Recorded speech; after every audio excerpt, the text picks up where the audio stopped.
Hello, my friends. Tonight, I want you to get comfortable, dim the lights, wrap yourself in something warm, and let the world slow down for a little while. This is your time, a time where there are no expectations, no noise, no rushing, just a soft story with a quiet heart.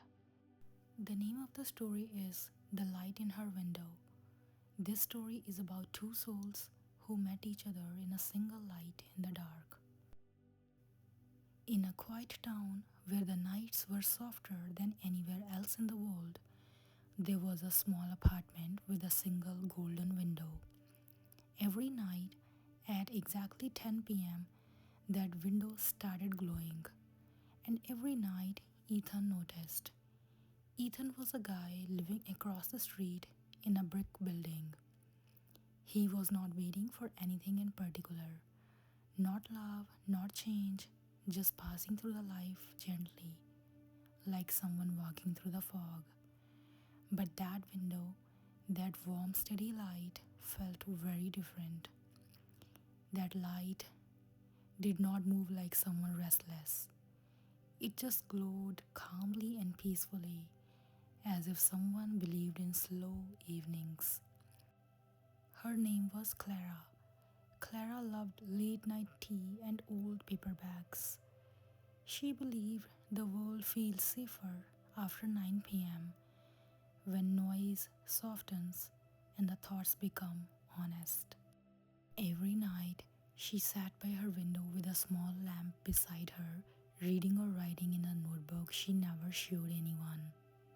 She didn't know someone was watching that light from across the street, not in a strange way, but in a quiet, comfortable way, like someone appreciating a lighthouse from afar.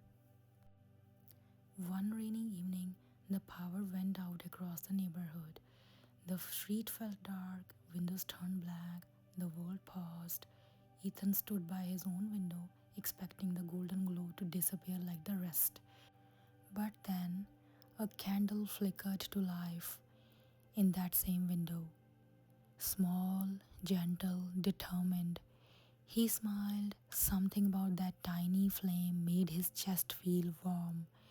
Without thinking too much, he grabbed a candle of his own and lit it. Across the street, two small flames now glowed in the darkness. Clara noticed. She tilted her head slightly. Someone else had chosen light, and for the first time, their eyes met, not clearly, not sharply, but enough to feel seen. The next evening, the power returned, but something had changed. At 7 p.m., Clara placed a small note against her window. It says, "Thank you for the light." Ethan laughed softly when he saw it. The next night, he held up his own paper and says, "Some lights are worth keeping on." And just like that, their quiet ritual began. Days turned into weeks. They never shouted across the street, never rushed downstairs. They just simply shared small messages in the window. Small messages like, "How was your day? Did you sleep well? Don't forget to rest." Like that. It was simple, soft, and uncomplicated. The kind of connection that grows like moonlight, slowly covering everything without you noticing. One night, Clara didn't turn her light on. 10 p.m. passed. The windows stayed dark.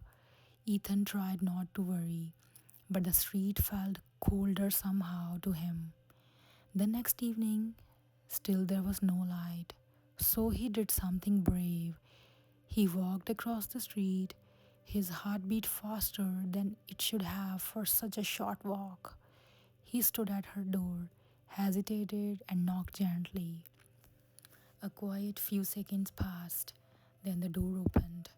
Clara stood there, wrapped in a soft sweater, surprised but not afraid. She said softly, "You are the candle." And he replied, "And you are the golden window." They both smiled at each other. Shy, relieved smiles. She had been sick for a few days, nothing serious, just tired. He offered to bring soup the next evening. She agreed, and just like that, their story stepped out from behind the glass. They began sharing tea instead of notes, sitting on her couch instead of across the street, talking about books, childhood memories, dreams that were almost too shy to admit. There was no dramatic confession, no sudden fireworks, just warmth, steady warmth. The kind that makes you feel safe enough to rest your head on someone's shoulder without asking. One night, as rain tapped gently against the windows, Clara leaned her head against Ethan's chest. Do you think, she whispered, that some people are meant to be light for each other? He wrapped his arm around her softly and said, I think some people just recognize the light that was already there. Outside the street glistened with rain. Inside the golden lamp glowed once more. But now it was not shining for someone far away.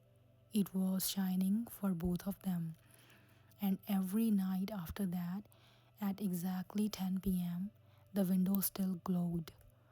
Only now Ethan no longer watched from across the street, but he sat beside her, where the light was always warm and always home. Thank you for listening to this sweet romantic story, and you guys have sweet dreams and good night. Bye.